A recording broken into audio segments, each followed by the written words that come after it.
আজকে সমাজে মুখোশের আড়ালে যারা নেতৃবৃন্দ থেকে বসে আছে তাদের কাছে যদি আমি ন্যায় বিচারের জন্য যাই তাহলে আমার পিতার সম্মান, আমার গোষ্ঠীর সম্মান, আমার নবজাতক বাচ্চা এবং আমার সম্মান লুণ্ঠিত হবে।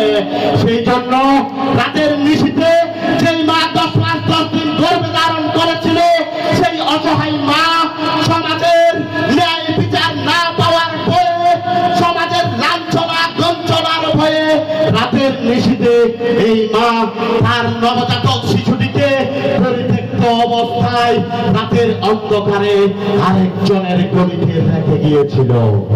এই বর্বরতা কোথায়? এর বিচার কোথায়? আজকে এটা শেখেরকিলের ইজ্জতের প্রশ্ন। আজকে এটা শুধু শেখেরকিল নয়, আজকে এটা মানবতার প্রশ্ন, আজকে এটা ইনসাফের প্রশ্ন।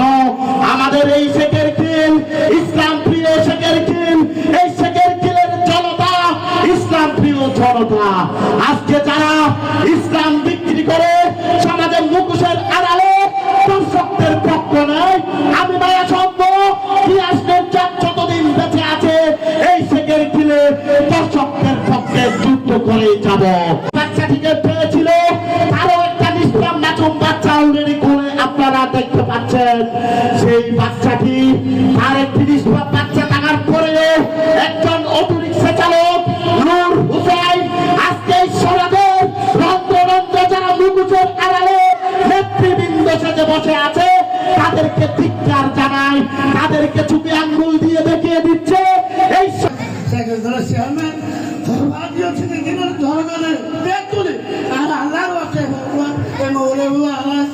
দশাদি বুঝলা সেখানে ব্যাগ তুলে করতে নিতলা এই ভগবান দশাদি আর মহলে মেম্বার আল্লাহর অসবাদিও এই ভগবান লালন পালন করিব লাগিব।